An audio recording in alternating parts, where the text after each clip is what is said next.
Becky, we got the phone. Yeah, tell Becky to pick up the phone. Oh my God, Becky. Can Miss Becky please raise her hand, bro? You better call Becky with the good hair.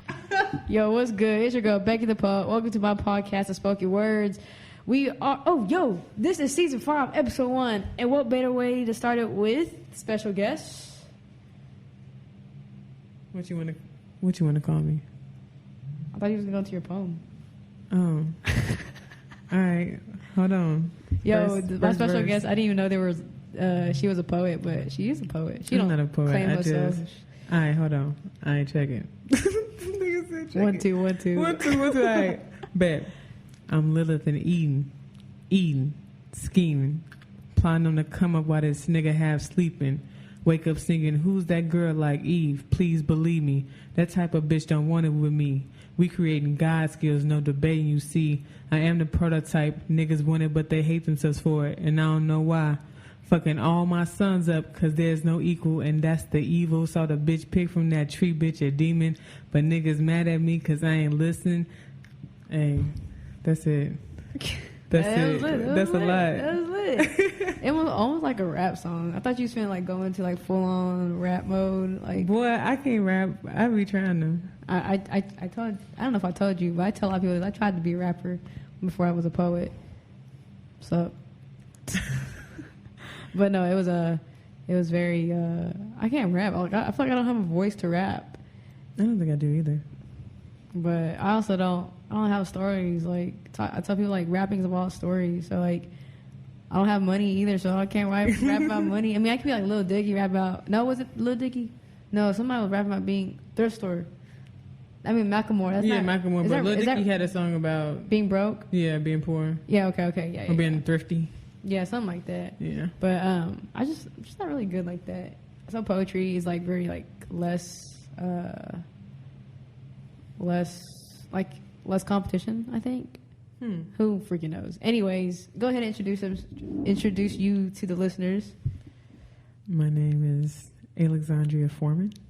I am the founder of Hands of Honey, a social enterprise here in Dallas, Texas.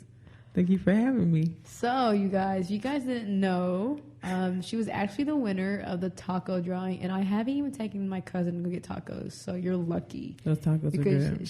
She won before you, but she's family. So I was like, I'm gonna draw again because you family, bro. Right. And then she got lucky because I've been trying to meet with you.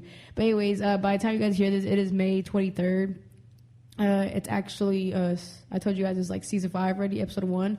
This is episode 41, so that's lit. I'm gonna just go ahead and talk in present tense. I went to the Ariana Grande concert this week, and it was pretty dope.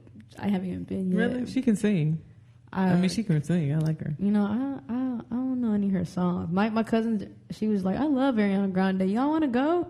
And so we're like, my cousins are really close. I was like, yeah, I'll go. I'll go for a drink, get drunk, for the vibe. That's fair. And she's like all excited. She's like making T-shirts and preparing her outfit. And I'm like, man, this is probably how I felt like every time J. Cole comes in town. Like, I love J. Cole. You really love J. Cole? I love J. Cole. I love Wale and J. Cole. They're my two favorite artists that I like first listen to. J. Cole and who? J. Cole, Wale. Oh, Wale. Yeah, and then like I listen to like Big Crit, Currency stuff, but Big Crit, that's my boy. That's my guy. That's my guy, boy. That's my guy. But anyways, so tacos were lit. This is a long overdue episode, but I've been seeing this bomb ass promo you have on Instagram, and it's all about This Is Dallas. Now, yes. I don't know anything about it. You know, I just get like a little rundown of it, but your promo is mysterious. It makes people want to know like what is this? What is this? What's going on? Because all you see is just like the dope ass animation of the advertisement, and it's like, and everybody's posting it, and no one even knows what it is yet. So like, I know we're in May or whatever, and I know people should have already bought their tickets ready. Tickets are probably still on sale right now. Right. It's only like limited amount, but don't give them the full tea, but give me like part of like what to expect at This Is Dallas. Okay, guys. So Thursdays, well, basically a rundown of what This Is Dallas is supposed to incorporate or stand for is just a weekend of festivities and activations. We wanted to, as a company, wanted to provide a marketing platform for folks who were already doing things in the city, already doing great work, didn't really need our help, but there were certain things that they lacked, maybe a stage or maybe, a venue or maybe just marketing, help with marketing. So we just brought together a collective of folks, folks like DJ Self Focus, folks like Jennifer Sands from Gayborhood Dallas, Sunface Investors who do a lot of work with networking nights. I don't want to forget nobody. Duffy from 95, The Soul House, Destiny. She's going to be our facilitator. And, our highlights would be Unspoken Conversations, the other podcast, and these wonderful young women called the Hope Phase Their from name New York. makes me laugh, bro. Look, see, and as a community organizer, I guess, I feel like you shoot yourself in the foot if you try to appeal to one group. Right. If you believe that there's a monolithic group out there that's just fit for this festival. Wow. And we as a people, minorities, black people, Hispanics, whoever, feels a way about the southern sector of Dallas, I'm Asian. I'm just kidding, bro. I'm just fucking with you. I mean, we have to understand that we don't have one way of being. Like, we exist in various circles and various areas. We're good at a multitude of things. Right. So I just wanted to make sure that everyone was accounted for in a fun way. So Thursday, we're going to be at Trappiest Hour at O2 Tavern at 9, Lower Greenville. No, this is released on the 23rd. What? This is released on the 23rd of May. No, right? Yeah, it is. Yeah. So Thursday, June 6th. Okay. My bad. Well, I mean, because I figured, the dates. The dates of the weekend are June 6th through the 8th. Right. So Thursday, June 6th, we at OT Tavern in Lower Greenville, Trappiest Hour. This is the struggles of pre-recording. Right. But listen to her, don't listen to me. Friday is the festival. 6 to 11 p.m., 6 p.m. to 11 p.m., Lake Cliff Park, off of Colorado, in Oak Cliff. Performances. We're going to have 2 DJs out there. It's going to be dancing. For my Chicago folks, I might slip in a little stepper set, little house music. We in Dallas, so we got to keep it home. And we're going to have a film festival. And so we have openings for vendors, and we're going to have food trucks, food, retail, whatever. Just, supporting and highlighting black businesses, minority-owned businesses, small businesses, etc., whoever trying to get it and get their name out there. And then Saturday, yoga, things to do in the morning, and a day party with the podcasters. You gonna be there, right? I'm gonna be there. I already put it in my calendar because I usually work on the weekends. At Sandaga, across the street from Fair Park. See, we even utilize everything in South Dallas. You can't say you about South Dallas and don't utilize That's true. the That's venues true. And come on now. I'm getting cultured here, man. I'm from Oklahoma City, bro. I'm just saying, like, and I've been getting that a lot, like the flyer. What is it like? And it's just like, I get it. The purple one is kind of like, all right. I see dates, Uh-huh. And the yellow one is like, ooh, it's in my face. Like, okay, this is interesting. But then when you get the one that, like the animated one, the one that actually is a video. Right. Oh my God, man. Video is a new It hit you. advertisement. I'm telling you, a marketing tool, man. I mean, the song is by John Doe and La Voice, Demi.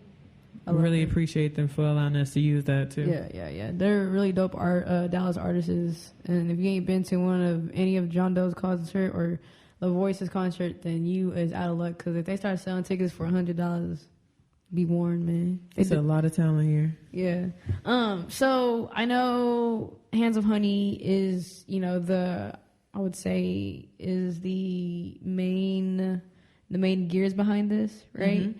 And I know a lot of people, they've heard of Hands of Honey, but not everybody knows who Hands of Honey is. And I'm pretty sure after This Is Dallas and they go and they see how big it is, you about to get hips. That's how it always works. Like I was telling my friend in previous recordings how like people hit you up after the fact that you did something great, Yeah, I mean, everybody I think it's an ego play where people feel like you have to show me something for me to trust you or for me to buy into it. And, you know, I have no problem showing somebody something. Right. I can show you, but I can tell you. Right. But I actually hope that doesn't happen. Like I want businesses to reach out for consulting if they need help, however I can.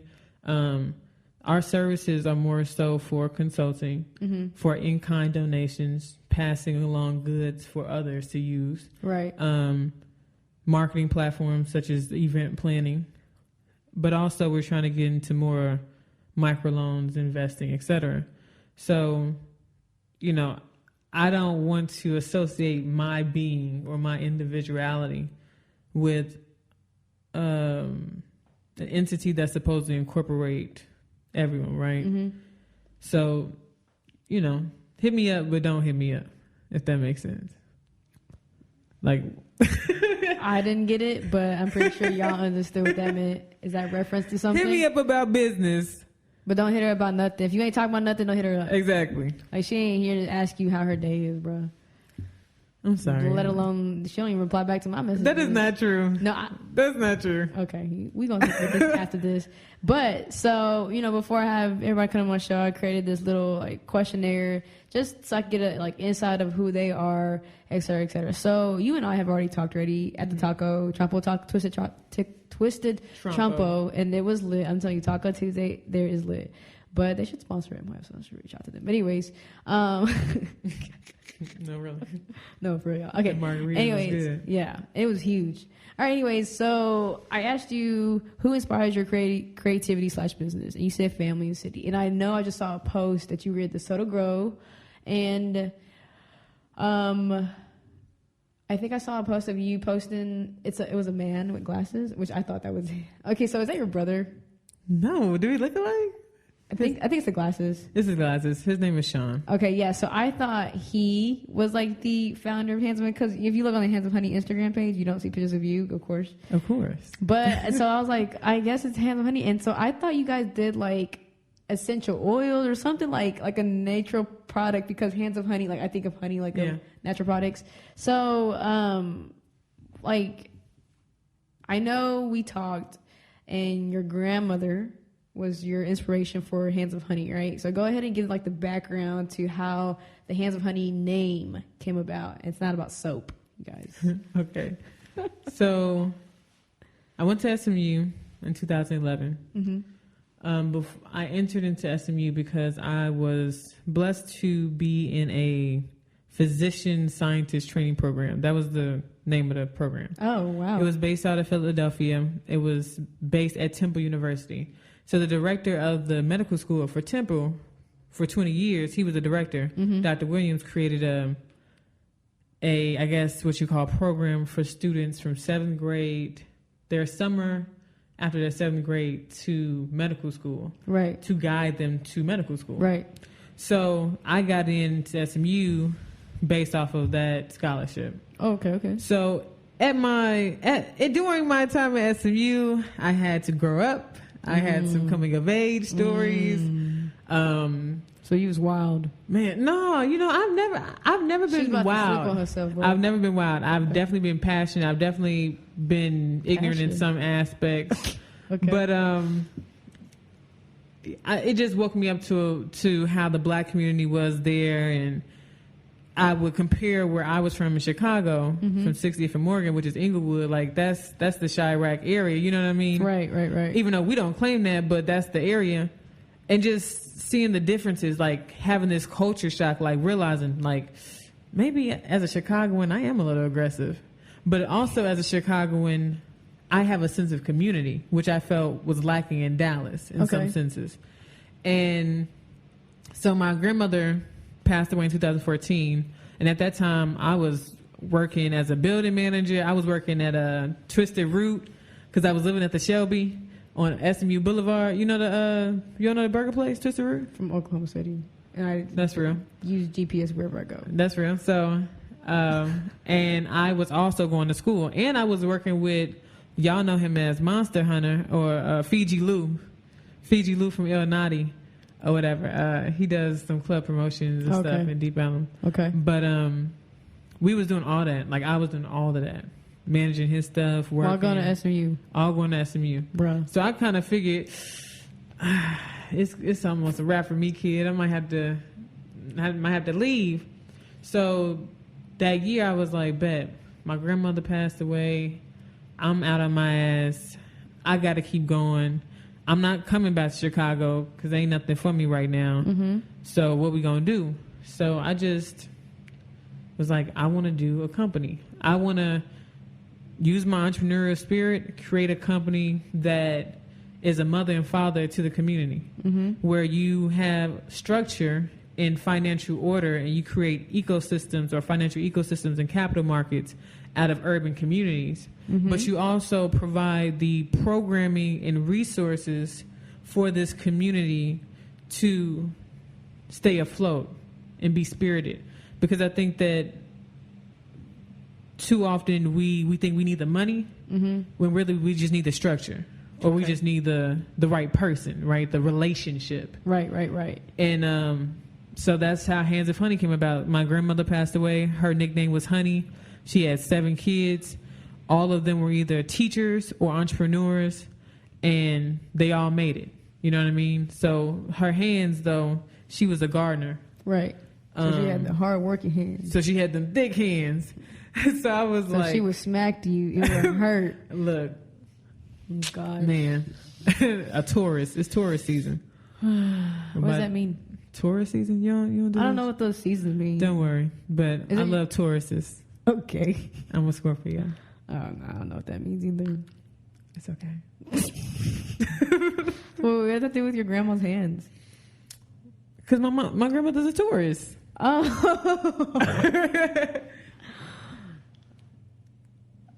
What? She's a Taurus. Oh. Like her birthday just passed. Oh. I just mentioned it because we're in Taurus season. It's time. That's Yeah. why people say that, because their birthday's coming up. April 20th through May 20th, Taurus season. Or May So- 19th, I don't know. May 17th. All right. So as I was listening to you, you said you had the entrepreneur spirit. So you didn't go to school as a business person, did you? No. So when you say you had the entrepreneur spirit, so you said on, like, let's say your side hustle or outside of school, you had a mind of a business person? Is that what you're referring to? Yeah. When I was, I know it's going to be hard to believe this. People are like, you bullshitting. You lying. I can't cuss? Yeah, it's fine. Okay. I was working at a church on the corner of the street I lived on. In Chicago or Dallas? In Chicago. Okay. Had a little corner store. So they sell like Flaming Hots with cheese, pickles, icy cups, whatever. And I was like 7, maybe say 8. And I would go up there often. And I would say, can I work for y'all? And they let me work. And so every time I worked, they let me get some, maybe send me home with $5. I liked it, And I remember I worked that summer, and the next summer I went there, and I saw 3 other girls there. And I still asked. And they said, oh, no, not this summer. And I went home, and I cried. Like, I was so heartbroken. And my parents were just like... I think they realized at that moment it was just like, oh, we got a little ambitious one on our hands, because I was very upset. Like, I was sad. They took my job. I felt betrayed. And all through elementary school, I would sell like Yu-Gi-Oh cards, Pokemon cards, bro. And then one time, me and my little brother was reading a book about these little girls selling cookies, and their auntie did something like that. And I was like, bet, I'm going to start selling cookies. So you was always selling stuff. I was always a little hustler, yeah. Yeah. So I just like it. I mean, business is just relationships, and relationships is just business. Right. I mean, maybe that kind of thinking hurts my romantic relationships, but it's the same thing. When you go on an interview, what you do? They ask you questions, right? Right. That's the dating. When you are called back, they want to entertain you more. That's like the second date, right? Okay. So then when it's time to, what? I don't know. Come in for work, and they want to see how you work. Not a second date, but maybe probationary period. Y'all dating, right? So you was talking, interview, came in for probationary period. Like y'all dating. feeling you exactly. out. Is this a good fit for us? You get that contract, that's that title. We date, boyfriend, girlfriend. Okay. When you get that office, you ain't got to be around everybody else. We engaged. You engaged. It's exclusive. You know, when they put you as a CEO, you in a C-suite. You're married. Y'all married. But see, you gotta date a little while. A long while. A long while. It's all of it's a business. No, I understand it completely because I mean, you know, you always have people who want to hop on, right? Right. Especially after they see results, right? And then they want to hop on, and then sometimes you allow that. Right. And then when you allow it, sometimes you don't even you don't test the waters out with them. So you kind of just, everybody's just jumping right into it like, all right, I'm committed to you, you commit to me, right?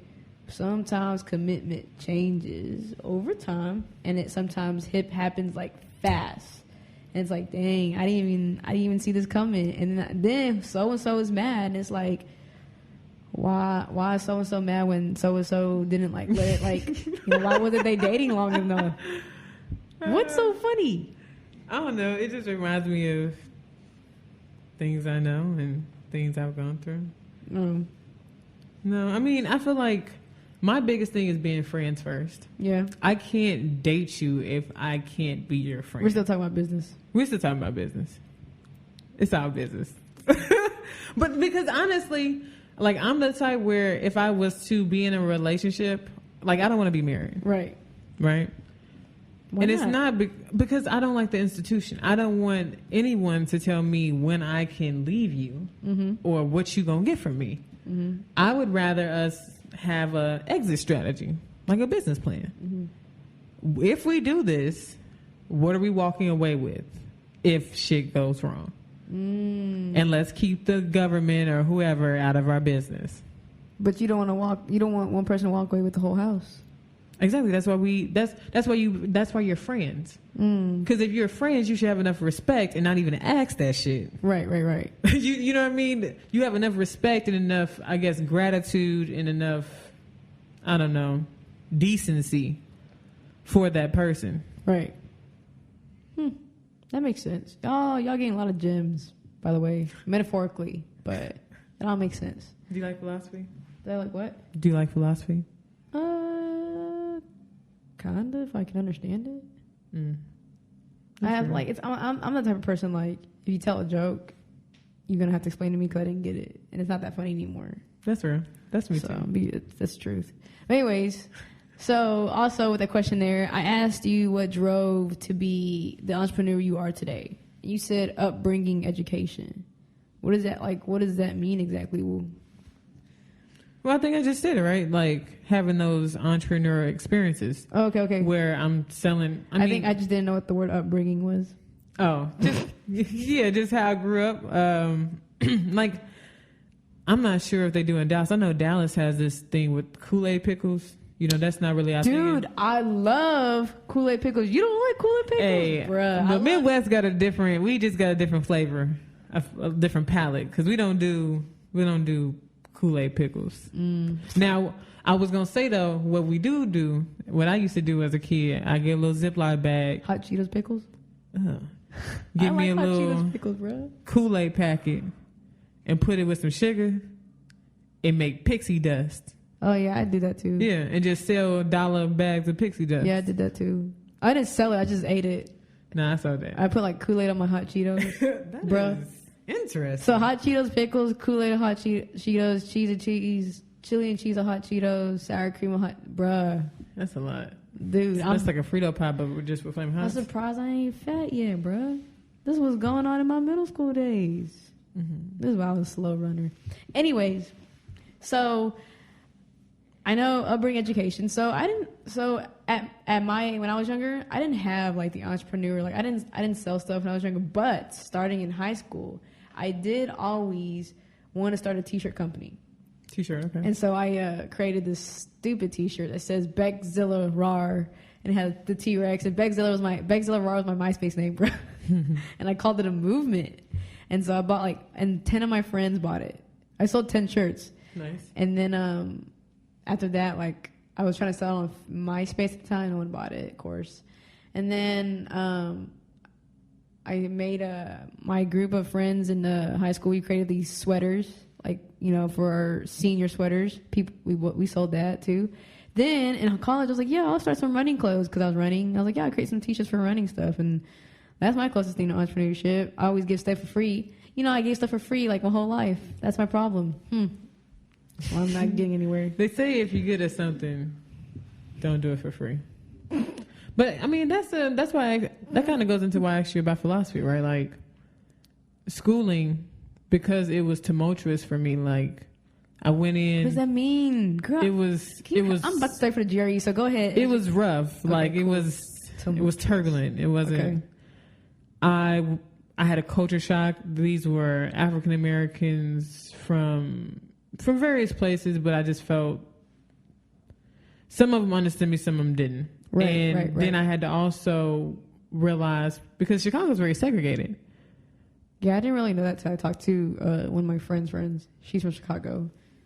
So I didn't really go to school with a lot of rich or upper class white folks. Right. I went to school with white folks here and there, but it was the fact that they kind of put it in your face. It wasn't even the white folks. It was the black people who were like, well, we the only blacks on campus, or we a small group on campus, and we got it. And it's like, I'm black, but I don't have to be one way. I don't have to always show myself in a certain light or the way you think is standard to show yourself, right, to represent our community well. Right. You know what I mean? I got in because of what I did in school. Right, not because of your color or race. You know what I mean? I went to IMSA, Illinois Mathematics and Science Academy. It's a boarding school in Illinois. It was, at the time, I think one of the top 20, top 10 high schools in the country. So I'm not intelligent, but I ain't no dummy. Right. You know what I mean? So I don't know where I'm going with that, but basically, yeah. My schooling. Oh, yeah. And so I went through engineering, and then I went to school for engineering. I thought I was going to do biomedical engineering in the Army or something like that. I wanted to do X-Men. I wanted to give people arms, amputees, get them weaponry though. Okay. Guns type stuff. But I took a class, entrepreneurship, at Cox Business School, and I was like, bet. This the move I'm gonna make. And this was... Did you graduate or did you quit? No, I ain't quit. Whoa. I ain't graduate, but I ain't quit. Like I said, it was a culture shock. So I went through I had a spirit of depression for a while. I started realizing people were getting older. Mm-hmm. They start passing away left and right. I'm away from home, even though I've always been away from home, just because every summer I was either at Johns Hopkins, I was at University of Pennsylvania, somewhere on the East Coast at some school. But just not having that closeness to my family and seeing certain changes. And so it was a lot. I mean, between growing up in school and then also opening your eyes and seeing yourself for the first time, you know what I mean? Because you're becoming a woman. I was also working 2 jobs. And, right. You know what I mean? So I got overwhelmed. And that's what led me to doing philosophy at El Centro. Uh-huh. And I ended up becoming a teacher's aide or a supplementary instructor for ethics. Right.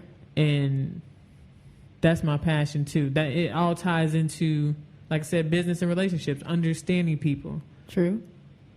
Well, that's really good. So you experienced a lot to get to where you are now. Man, you got all that out of me? You know, I be trying to be low key. Sorry. That's just, it's funny because I'm not a very good listener, but today I'm a good listener. I'm trying to work on that. That's right. Progress. Want a high five? High five.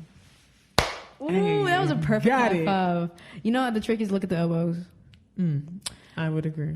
So we're going to take a quick break real quick, y'all. I got to work this. All right, we're back, y'all. Back at it like a crack at it. So finishing off.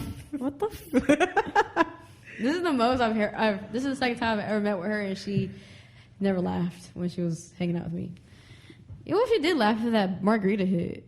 Yeah, it was just a margarita. All right.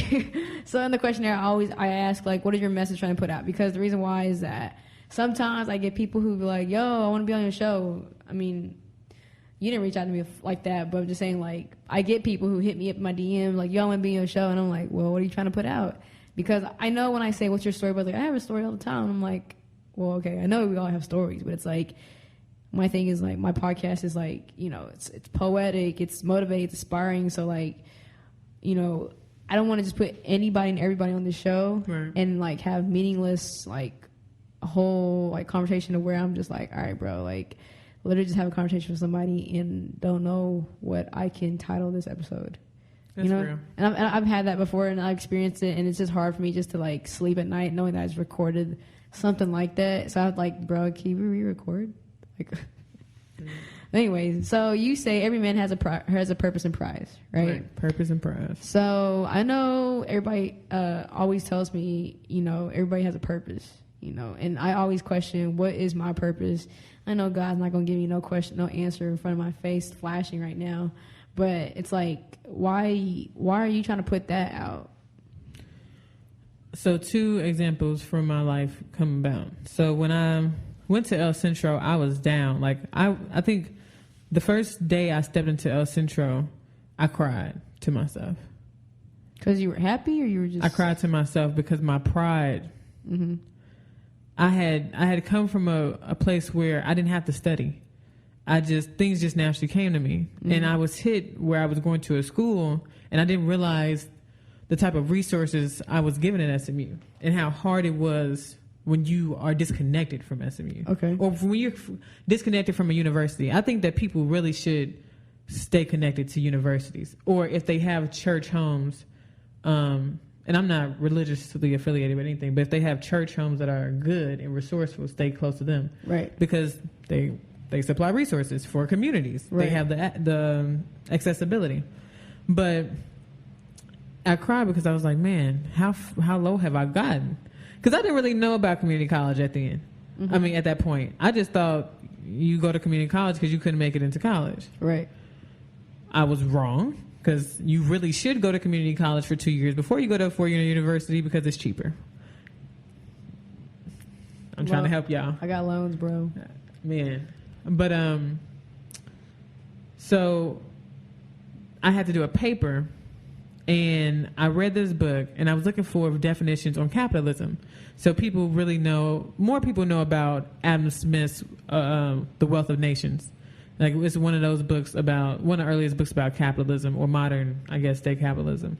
But there's another book, and I don't know the name, I'm sorry, but it described capitalism in a way where every man is his own entity, or his own CEO or owner. Mm-hmm.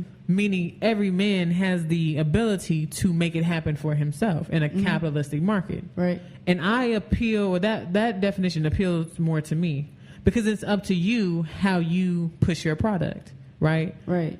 You'll go to conferences and they'll tell you about branding, because we are all individuals.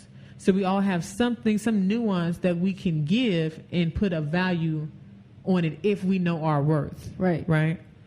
So the second one would be, SMU would have these table talks. They'll talk about race or immigration or whatever. Is it kind of like, cause I know SMU does TED Talks. We talk about referring to that. This one was like a lunch talk, okay. Like the Office of Multicultural Student Affairs, AMSA.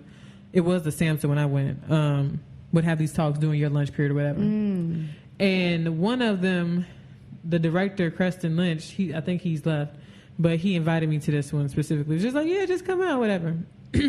I feel like they used to set me up because I was much more mouthy back then. But we're sitting at this table and there's people are going around about, I guess they were talking about ideal societies or race relations or whatever.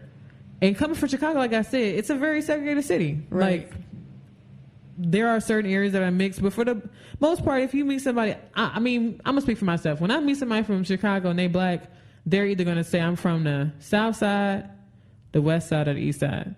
And technically, the east side is kind of the south side because we don't really have an east side because of the lake. Oh. Or you live by the lake. So, you know what I mean? Mm-hmm. It's that compartmentalized. So with that being said, it's just like, I was telling this one girl, because she was just like, I just don't understand. We should all like, what is the word? It's a C word. Conform, and you know what I mean? And we can all be together, but da da da da. I can't say it was specifically what she said, but I know what it made me respond with.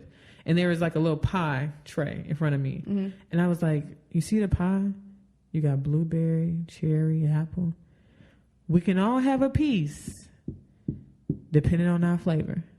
But each pie has a space for that specific pie. We're still together. We just have our own. You see what I'm saying? Okay. There's something for everybody. Right. In their spaces. Okay. So, and I know that for certain people, they're like, well, that sounds kind of like old school and like, you know, are you like saying segregate yourselves or are you against integration? I'm not against anything that promotes well-being and abundance. Mm-hmm. What works. Right. But that was one of the things I noticed when I came to Dallas, where in Chicago, because we live by each other, we deal with one another in business. Right. I know where all the black businesses are. I know where I can get my hardware, my pies, my whatever. Right. You know what I mean? Down here, and we have a sense of pride, right? Mm-hmm. But down here, when I first was going about, it took me a while to realize that Dallas has that sense of community too, but because of landscape, it's so spacious here. True. DFW is huge. So it's so divvied up that it's hard to congregate at one place and have a strong, you know, foundation. Right. But back then it was just like, I don't see it. You know, it took me a while to find the Pan-African connection. It took me a while to find Sankofa. I literally typed in black business smoothie. And Sankofa was like maybe the only one that popped up. Okay. And I was like, are they open? Because, you know, you get businesses that close. You know what I mean? Like but in Chicago, it's not like that. It's nothing for me to find a black business. Yeah. If I don't want to deal with them, I can go somewhere else too. So it's every man has a purpose. We all can be our business, literally and figuratively. Right. Is our purpose. Right. And you can make it with your purpose. Like there's a space for you. Mm-hmm. You belong here. You're here for a reason. Like I don't doubt that. I don't question that. Now, if we're talking about on a molecular level individually, are you here for me? I don't know, but I know that you have a purpose here. Okay. Because I'm looking at you. Okay. So that's what purpose of pride is. Wait, why you? Nothing. This whole podcast episode has been all about like metaphorically, so anybody can take it the way they ever want to take it. Which is, I mean, it's good. It's funny because there's something different. But it's just like I've never had anybody like have so many metaphors for everything in life. Not even metaphors, just like comparisons. And I'm like, wow. Everything's related. Everything's related. I'm starting looking at life differently. I'm drinking that filtered water. No, but you guys, I don't have a poem for you guys. She just gave you guys a poem today, so I'm not gonna recite nothing. But so more about This Is Dallas. You know, I feel like people should be there. Everybody should be there because a lot of people who are a part of This Is Dallas, you've seen them separately, individually with their own events. You've seen them separately with their own business. But I don't think you've seen them together in one environment or one event. And I would almost call it like a big fest. It's like a big, I would just say it's like a big Coachella in Dallas, but without the whole like concert. You know, glitz and glam type, yeah. This is actually like you socialize, you network. And every time I go to an event in Dallas, I always tell people who always ask me, Becky, like, you gone so far, how did you do it? Network, you guys.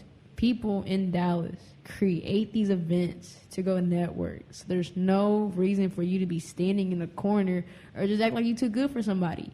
Because this in Dallas did not come about, I'm pretty sure it did not come about with just people just standing in their corner be like, yo, like look for me, you know? It's like all like a community of people. And it's not, who's to say that this is the first This Is Dallas? Who, you guys don't know what's coming up next year for This Is Dallas, you know, or who is going to be coming together, who is going to be working. Because just talking to some people who was a part of it, or just seeing them post, like, you never would have thought like this person would collab, right?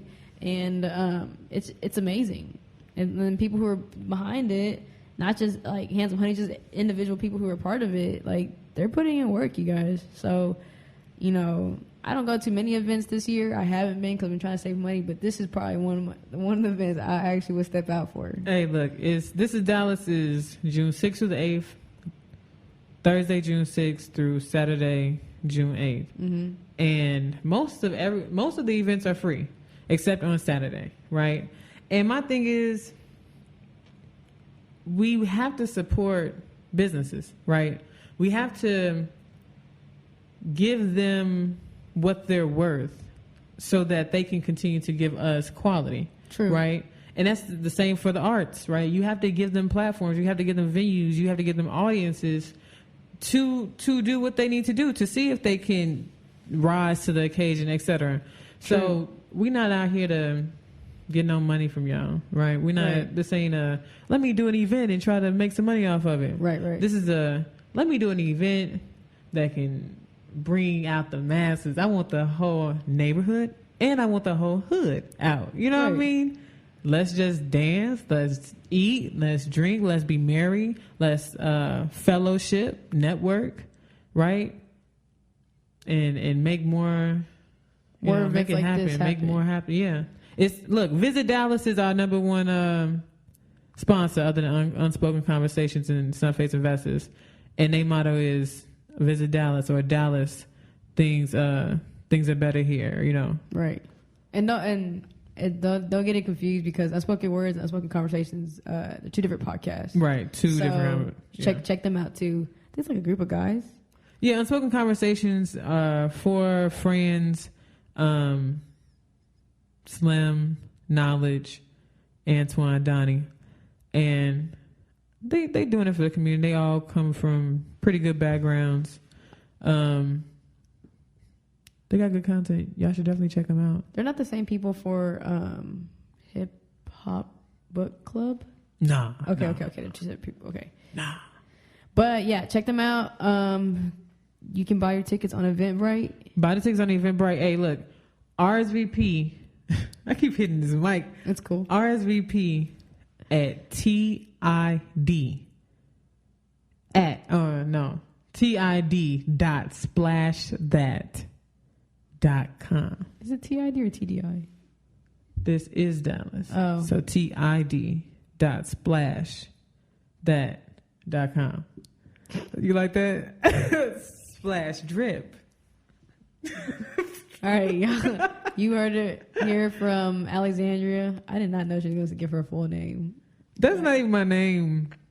Why? Wait, what? I can't be telling people my government name. Oh. Now I feel played, bro. I don't even know who I'm interviewing, bro. I'm just kidding. Knows me.